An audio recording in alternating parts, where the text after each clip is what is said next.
여러분 오늘 하루 잘 보내셨습니까? 아멘.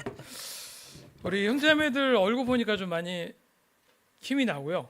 오히려 제가 어떤 멘트로 어떤 말씀을 나누면서 오늘 시작할까 그런 생각이 좀 들었는데, 우리 예배 때 형제자매들이 또 온 마음으로 하나님을 딱 포커스해서 찬양하고 마음을 다 예배드리는 모습이 저한테 큰 격려와 좀 힘이 됐습니다. 우리 다 내려놓고요, 이 시간 예배의 주인인 하나님이시잖아요. 우리 하나님 바라보고 우리 온 마음으로 예배하고 마음을 드리는 그런 시간이 되었으면 좋겠습니다. 아멘. 자, 제가 지난주에 이제 일곱 대접의 재앙에 대해서 좀 나눴었죠. 우리 요한계시록에 보면 전쟁, 심판, 재앙들이 나오는데 우리 시대도 엄청난 영적인 전쟁이 있다. 근데 그 전쟁은 본질적으로는 세계관 전쟁이다. 문화와 인권, 교육 이런 것들로 인해서 우리도 보는 사이에 엄청난 영향을 미치고 있다라고 얘기했습니다. 그래서 깨어 있어야 된다라고 제가 강조를 했었죠. 또한 그 재앙의 연속 가운데 사람들의 마음이 좀 나타났는데요. 완악한 마음이요. 딱딱하고 아주 강팍한 마음. 회개하지 않는 마음. 그런 가운데도 그 재앙을 보고도 두려워하지 않고 하나님을 모독하는 그런 모습을 우리가 보았습니다. 우리가 하나님의 자녀라고 해서 해당 안 되는 것이 아니라 우리 또한 세상에 물들지 말고 마음을 부드럽게 하면서 거룩한 삶을 좀 살자라는 말씀을 좀 나눴죠. 여러분 기억하시죠? 자, 오늘은 17장 18장을 볼 겁니다. 이 17장 18장에는 이제 큰 창녀의 도시 바빌론이 나옵니다. 그리고 이제 21장 22장에는 우리가 거의 이제 마지막 엔딩, 해피엔딩이죠. 이 요한계시록의 장엄한 그 영적인 하나님의 드라마 가운데 마지막을 하이라이트 향해서 갈 텐데, 그 부분에서는 이제 거룩한 신부의 도시, 오늘 보는 부분은 큰 창녀의 도시, 이게 좀 대조가 되어서 표현하고 있는데요. 앞으로 그렇게 보게 될 것입니다. 여러분 17장 바로 들어갈게요. 이거 넘어갈게요. 자, 17장 1절 2절 보겠습니다. 대접 7개를 가진 그 7 천사 가운데, 여러분이 좀 읽어주시겠습니까? 시작.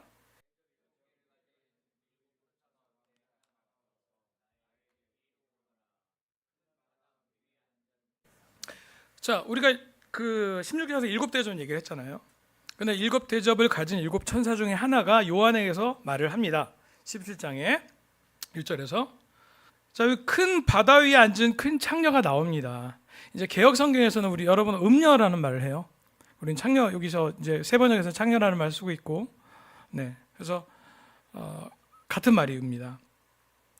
자, 이 큰 바다 위에 앉은 큰 창녀란 그 당시 큰 바다, 로마를 봤을 때 큰 바다가 지중해를 말하거든요. 그 큰 바다, 그 지중해를 사용했던 로마를 의미하는데, 여기서 그 로마는 하나님의 심판을 받을 수밖에 없는 더러운 존재, 창녀라고 말을 하죠. 2절에 보면, 2절에서 세상의 왕들, 즉 로마 제국에 속해 있던 여러 속주의 통치자들이 있잖아요. 그들은 모두는 음행을 했고, 그 통치자들에 의해서 통치를 받은 사람들도 음행에 취했다고 고발을 하고 있죠. 여기서 음행은 황제를 숭배하는 거, 실질적으로 부도덕한 어떤 간음, 음행을 얘기하기도 하지만, 그죠? 황제를 숭배하고 우상, 그 음란한 종교의식, 그 모든 것들을 다 얘기를 하죠. 로마의 각 속주들은 황제에게 아부를 했습니다. 중앙정부로부터 더 많은 지원금을 얻으려고요. 그래서 여러분 소아시아 교회 처음에 요한계시록 설교하다 보면은 그 소아시아 교회 되게 유명한 신전들이 있는 거 아시죠? 그 때문에 우상 숭배를 거부한 그리스도인들은 많은 박해를 당했었죠. 자, 3, 4절로 가볼게요.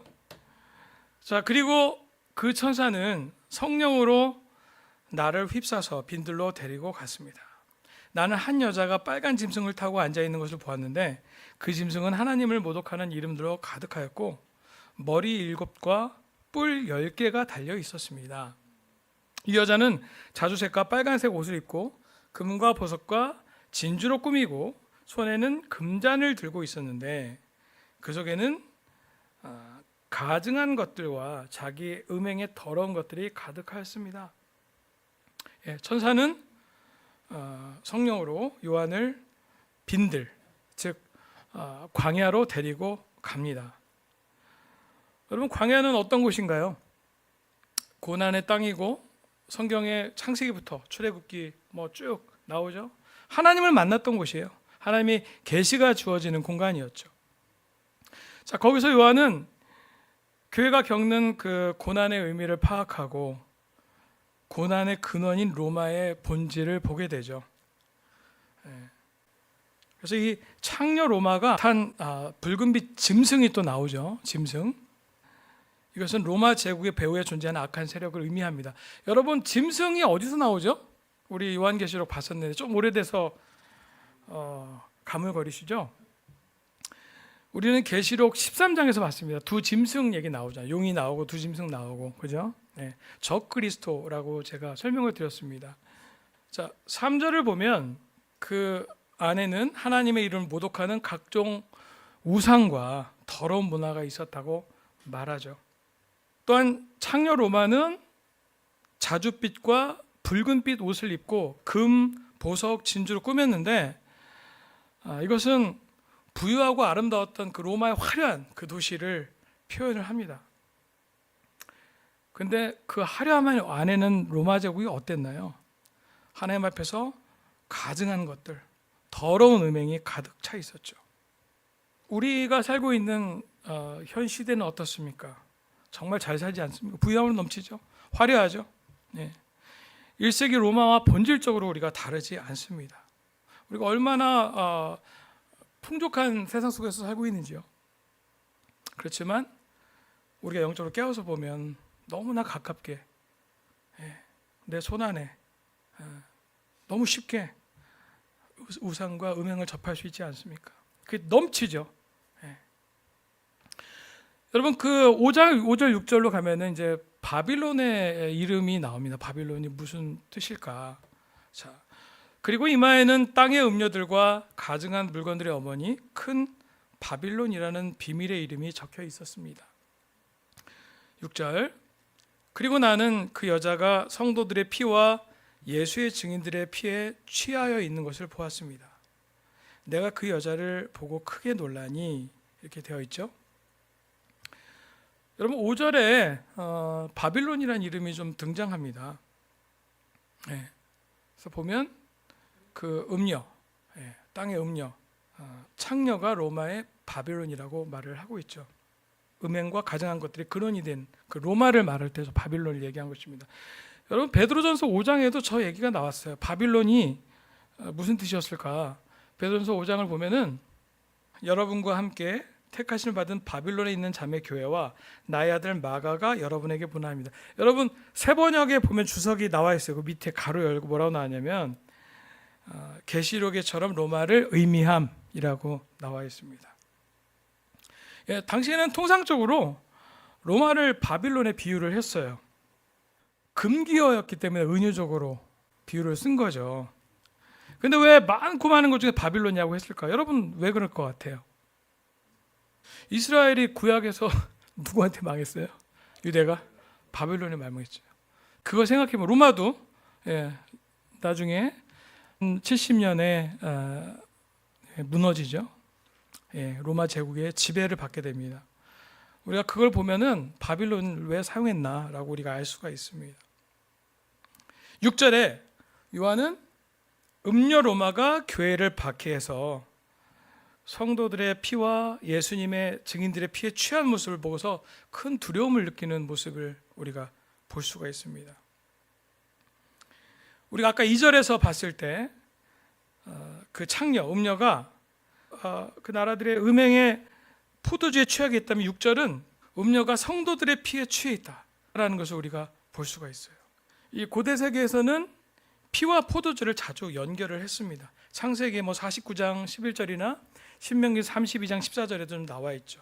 이 4절을 보면은 아까 그 4절을 보면은 음녀가 들고 있는 이 금잔에 우리가 생각해 볼 수 있습니다. 성도들의 피도 포함되어 있음을 우리가 암시할 수가 있어요.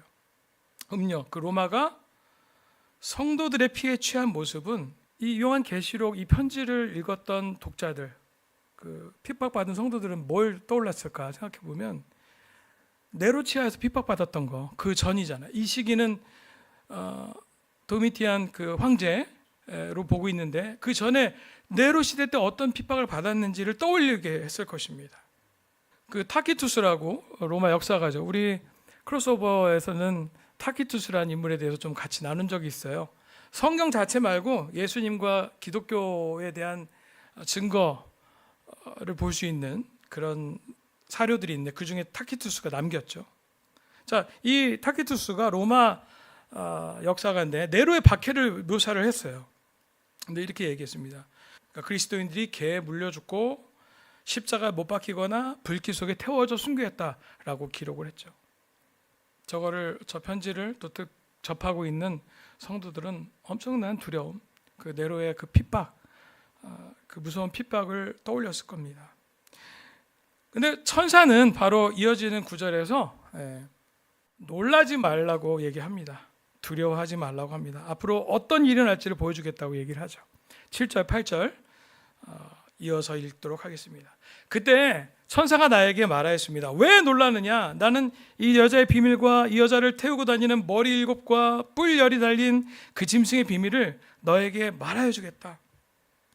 네가 본 그 짐승은 전에도 있었지만 지금은 없으며 장차 아비소스에서 올라와서, 이건 개역성경에서는 아비소스는 무적갱이라고 번역하는 거죠.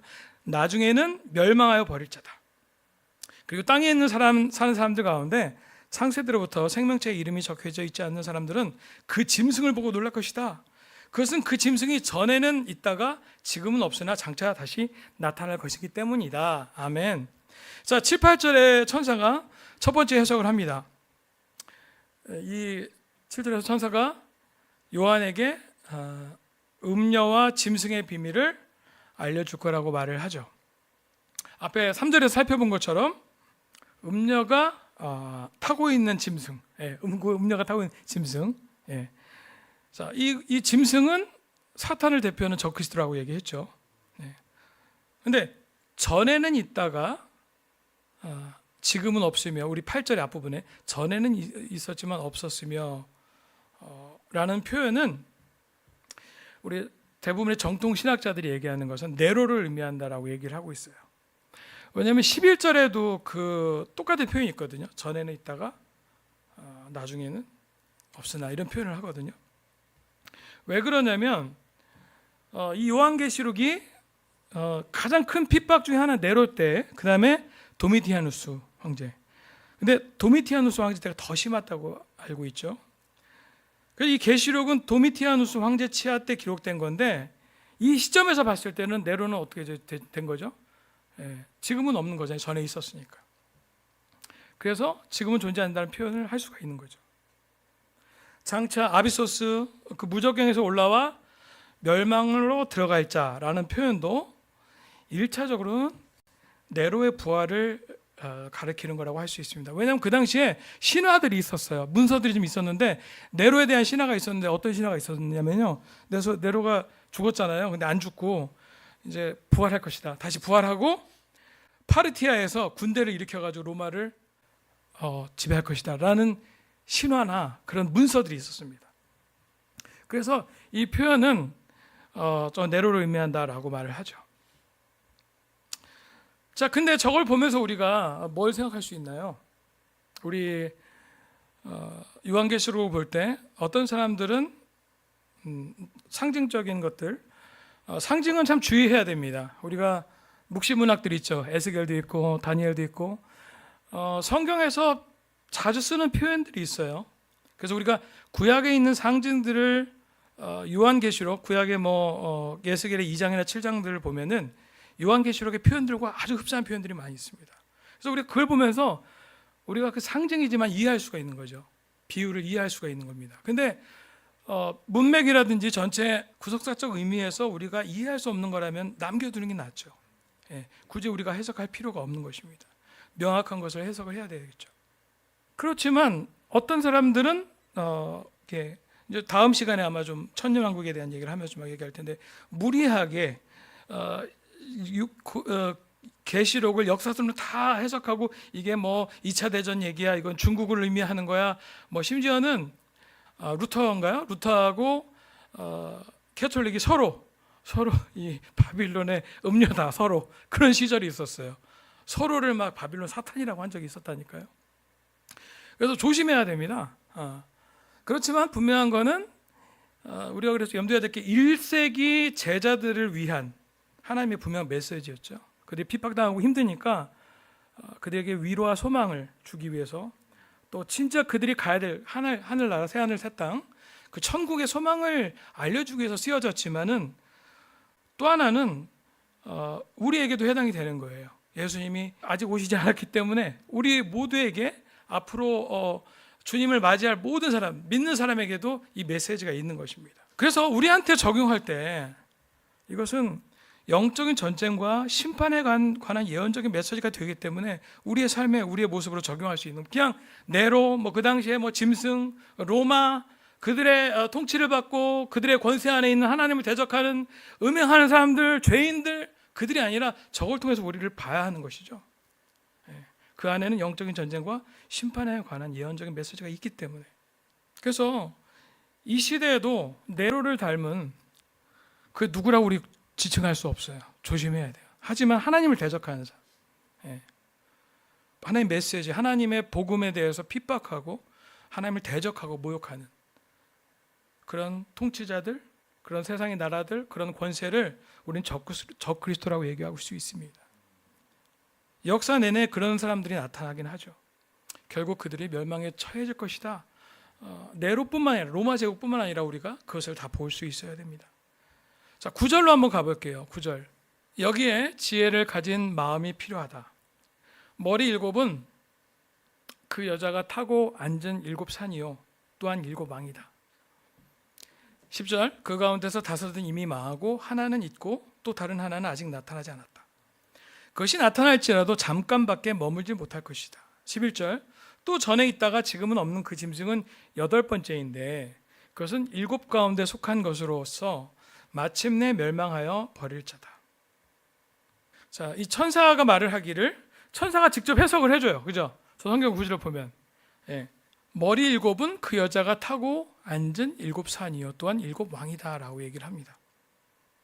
이 7산이 여러분 로마에 산이 7개가 있어요.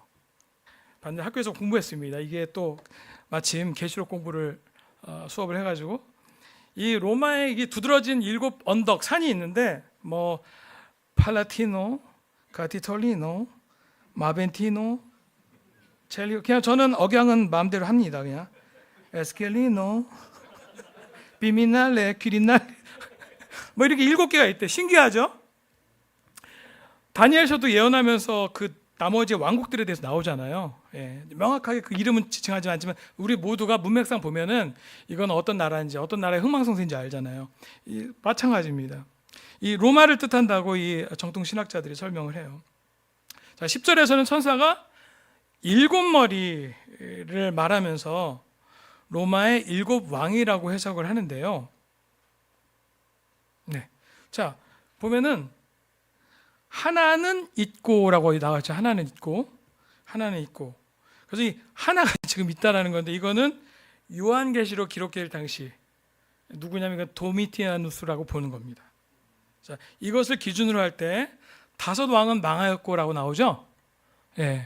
5왕은 망하였고, 그 5왕은 이전에 죽은 5째 황제가 있어요. 칼리큘라 여러분 들어보셨죠? 뭐 클라우디우스, 네로, 베스파시아누스, 티투스까지 5명이 해당된다고 합니다. 근데 이제 그 칼리큘라 앞에 카이사르나 우리 아우구스투스 황제는 알죠. 근데 그 2명은 안 넣었던 이유는 이게 이제 계산하는 근거가 요한의 관점에서 이렇게 봤을 거라고 생각을 합니다. 그리스도의 죽음의 이후, 부활 이후에 새로운 시대가 열렸기 때문에 그때부터의 다스렸던 황제, 그래서 칼리큘라를 거기서부터 계산을 하는 거예요. 예. 칼리큘라가 예수님 부활한 다음에 통치했던 로마 제국의 첫 번째 황제이기 때문에. 그 다음에 네로하고 베스파시아누스 거기 사이에는 3명의 황제가 있긴 있는데 아주 짧게 통치하고 그냥 지나가는 사람이었기 때문에 그들은 제외된 듯하다라고 이렇게 설명을 합니다. 근데 정확히 알 수는 없어요. 근데 그게 일반적인 정통 신학자들이 자연스럽게 문맥이나 그 역사를 봤을 때 설명하는 방법입니다. 그리고 아직 이르지 않았지만 잠시 머물 7째 왕은 그 도미티아누스 다음 통치한 네르바를 가리킨다라고 얘기를 하고 있습니다. 그래서 이 11절을 보면은 전에 있다가 지금은 없는 그 짐승이라는 표현이 또 나왔죠. 이 아까 제가 얘기한 네로 부활 신화를 통해서 이게 네로라는 것을 알 수가 있는 것이죠. 이 네로, 그 다음에 이 네로의 표현은 궁극적으로는 내내 역사 내내 임할 악한 인물들, 아까 말한 악한 나라들, 그 세상 권세를 말하는 것이죠. 자, 12절로 넘어가 보겠습니다. 자, 내가 본 열 뿔은 열 왕이다. 그들은 아직 나라를 차지하지 못하였지만 그 짐승과 함께 한동안 왕권을 차지할 것이다. 13절. 그들은 한 마음이 되어서 그들의 능력과 권세를 그 짐승에 내줄 것이다. 그들이 어린 양에게 싸움을 걸 텐데 어린 양이 그들을 이길 것이다. 그것은 어린 양이 만왕의 왕이기 때문이며 어린 양과 함께 있는 사람들이 부르심을 받고 택하심을 받은 신실한 사람들이기 때문이다. 아멘. 자, 12절에서 천사가 또 해석을 해줍니다. 열뿔이 열왕이라고 얘기를 하죠. 자, 이거는 1차적으로 로마 황제를 돕던 로마 제국 10개의 속주의 통치자들, 많은 나라들이 있었죠. 거기 하나는 뭐 예를 들면 유대의 헤롯 왕입니다. 그래서 아직 나라를 차지하지 못하였으나라는 표현이 있는데요. 저 12절에요. 그 구절을 봐도 의미가 좀 통하죠. 저 해석과 좀 어울립니다. 궁극적으로는 역사 내내 등장하는 짐승의 하수인, 적그리스도의 하수인, 적그리스도의 도움이 같은 한패 드린 거죠. 그 열뿔은, 그 왕들은, 그 통치자들은 한 마음으로 자기들의 능력을 짐승에게 주고 적그리스도에게 주고 어린 양과 싸웁니다. 이 장면은 우리가 그 16장의 마지막 부분에서 아마겟돈 얘기를 좀 했었죠. 이들이 서로 연합군을 이뤄서 아마겟돈 전쟁에서 그리스도와 싸울 것을 가리키는 것이죠. 어린 양과 그 예수님을 따르는 사람들, 믿는 자들, 그들은 전쟁에서 승리하게 되는 것이죠. 15절부터 우리 마지막 구절 한번 보도록 하겠습니다. 마지막 구절까지. 자, 천사가 또 나에게 말하였습니다. 내가 본 물, 곧 그 창녀가 앉아있는 물은 백성들과 무리들과 민족들과 언어들이다. 그리고 내가 본 그 열뿔과 그 짐승은 그 창녀를 미워해서 비참하게 만들고 벌거벗은 구슬로 만들 것이다. 그들은 그 창녀의 살을 삼키고 그 여자를 불에 태울 것이다. 그것은 하나님께서 당신의 말씀을 이루실 때까지 당신의 뜻을 행하려는 마음을 그들에게 주셔서 그들이 한 마음이 되어 그들의 나라를 그 짐승에게 주게 하셨기 때문이다. 네가 본 그 여자는 세상의 임금들을 다스리는 통치권을 가진 큰 도시를 가리킨다. 아멘. 그 여자, 창녀, 그 로마, 마지막으로 또 그 얘기를 하고 있는 거죠. 자, 15절에서 백성과 무리와 민족과 방언들이라고 표현되어 있습니다. 이 표현들은 어떤 그 보편성을 의미하는 거거든요. 창녀의 지배를 받는 불신자들, 수많은 그 무리들을 얘기를 하고 있는 거예요. 그래서 16절에서 19절 쭉 보면은 이어서 천사는 그 열뿔과 짐승이 창녀를 멸할 거라고 얘기를 하죠. 자, 이게 무슨 말이냐면 서로 악한 세력은 서로 내분을 일으켜서 서로 싸운다는 얘기입니다. 이 열뿔, 이들과 악한 세력들과 짐승, 적그리스도와 싸운다는 거죠. 서로 멸할 거라고요. 이러한 사탄의 내분을 서로 죽이고 멸한다고 여기서 얘기하고 있는 겁니다. 근데 이거는 서로 간에 사탄이 또는 악한 세력이 서로 내분을 일으켜서 서로 싸우는 것은 요한계시록에서 쭉 흐르는 그런 자주 등장하는 내용입니다. 예를 들면 5째 나팔, 6째 나팔 통해서 이런 표현들이 있어요. 황충이 5달 동안은 자기를 따른 사람들을 괴롭히고 마병대도 자기를 따른 사람들을 죽인다. 예. 악한 세력의 그 동맹이 어떤 결과를 일으켜주는지를 보여주고 있는 것이죠. 저게 17장에 쭉 나와 있는 내용입니다. 그래서 바빌론의 음녀, 그 바빌론의 창녀, 로마 무슨 뜻이 있는지, 짐승과 그 통치자들, 그 세력들이 무엇인지를 얘기하면서 어떻게 멸망되어가는 과정을 좀 얘기를 하고 있죠. 그래서 18장은 더 자세하게 그 내용이 나와 있습니다. 여러분 18장은 제가 앞부분 좀 보고요. 여러분이 내일이나 큐티하면서 쭉 봤으면 좋겠습니다. 오늘 들은 내용을 가지고 18장이 좀 많이 이해가 될 것 같아요. 자, 18장은 아주 자세하게 17장에 있는 내용을 또 설명을 하고 있는데 1절에서 5절만 봐도 괜찮을 것 같습니다. 반복되는 내용, 비슷한 내용들이 계속 나오고 있거든요. 자, 그 뒤에 18장 1절부터 제가 5절까지만 읽을게요. 그 뒤에 나는 다른 천사가 큰 권세를 가지고 하늘로부터 내려온 것을 보았습니다. 땅은 그의 영광으로 환해졌습니다. 그는 힘찬 소리로 외쳤습니다. 무너졌다, 무너졌다. 그 큰 도시 바빌론이 무너졌다. 바빌론은 귀신들의 거처가 되고 온갖 더러운 영의 소굴이 되고. 3절. 이는 모든 민족이 그 여자의 음행에서 비롯된 분노의 포도주를 마시고 세상의 왕들이 그 여자로 더불어 음행하고 세상의 상인들이 그 여자의 사치바람에 치부했기 때문이다. 4절. 나는 하늘에서 또 다른 음성이 올려오는 것을 들었습니다. 내 백성아, 그 도시에서 떠나거라. 너희는 그 도시에 죄에 가담하지 말고 그 도시가 당하는 재난을 당하지 않도록 하여라.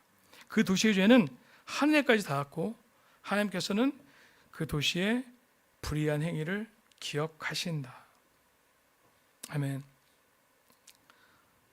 바빌론의 그 멸망의 모습은 16장에서 봤던 7번째 그 대접의 재앙, 거기도 16장 19절 20절에 바빌론이라는 표현을 쓰면서 나오고 있죠. 그렇지만 17장 18장에 구체적으로 묘사되고 있는 것입니다.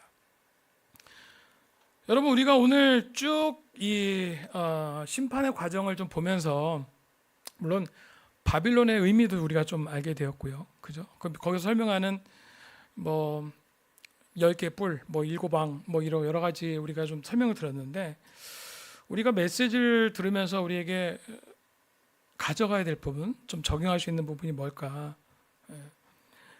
여러분 4절을 좀 제가 한번 보고 싶은데요. 4절. 나는 하늘에서 또 다른 음성이 울려오는 것을 들었습니다. 내 백성아, 그 여자에게서 떠나거라. 너희는 그 여자의 죄에 가담하지 말고 그 여자가 당하는 재난을 당하지 않도록 하여라. 떠나라. Come out 영어로 이렇게 되어 있는데요. 하나님은 이 메시지를 통해서 바빌론 같은 그 세상에 취해 있는 사람들한테 생명을 주고 싶다. 그러나 생명, 복음을 주길 원하지만 그것을 선택하라고 요구를 하십니다. 여러분, 바빌론에서 나오라면 구체적으로 무슨 의미일까요? 문자 그대로 짐을 싸들고 속세를 떠나 깊은 산중으로 들어가려는 얘기일까요? 수도원은 그런 필요가 있어서 수도원이 있었죠. 근데 나중에 그것도 타락해서 거기에서도 음행이 있고 거기서도 물질을 추구해서 수도원의 급이 나눠지고 그렇게 거기서 그냥 사는 것이 주님의 뜻이 아니었습니다. 내 백성아, 거기서 나오라. 그 다음에 뭐라고 나와 있죠? 그게 해답입니다. 떠나는 것이 무엇일까? 너희는 그 도시의 죄에 가담하지 말고. 아멘.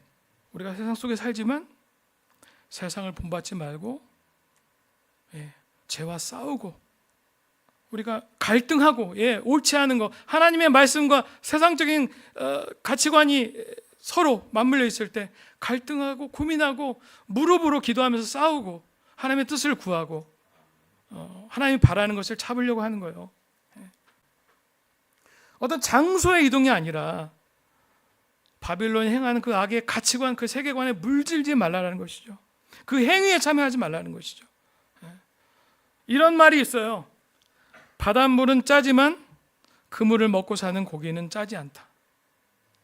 바닷물은 짜지만 그 물을 먹고 사는 고기는 짜지 않다. 우리가 세상 속에 살지만 우리는 물들지 말아야 된다는 거죠. 오늘 어젯밤에 저는 뭐 말도 안 되는 얘기 듣고선 무섭더라고요. 갑자기 베이노 목사님한테 전화했어. 밤이 12시 넘게. 이게 뭔 일입니까? 하나님이 우리나라를 사랑하시고 하나님이 통치하시고 하나님 섭리 가운데 있으니까 걱정하지 말자. 우리 기도하자. 아니 내일 설교 어떻게 해야 되는 거예요? 그냥 똑같이 해야지.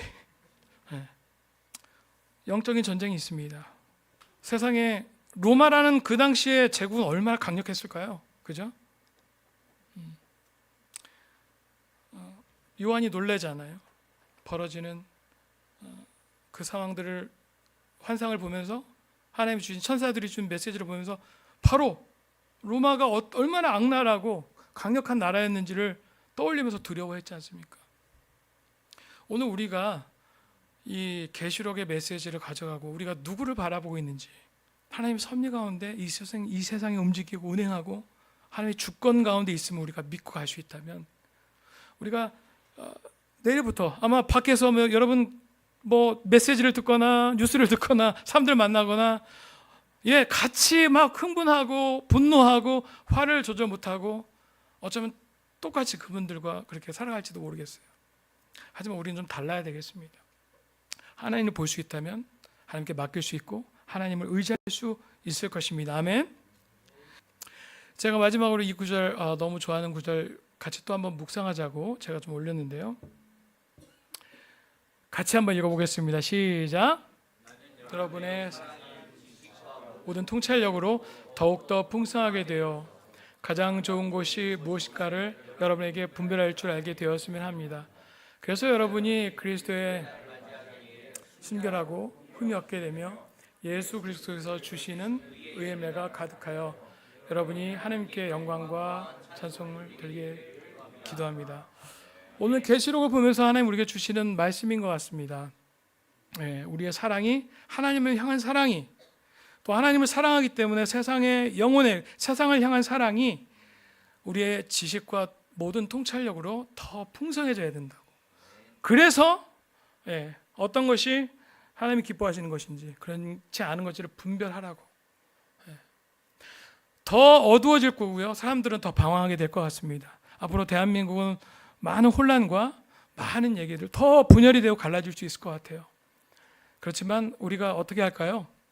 하나님의 말씀에 서서 지혜롭고 또 모든 통찰력으로 순결하고 흠이 없게 우리의 삶으로 영향을 주는, 어둡기 때문에 더 우리가 빛으로 그들을 인도할 수 있는 우리의 모든 형제자매들의 결심이 되었으면 좋겠습니다. 기도하겠습니다.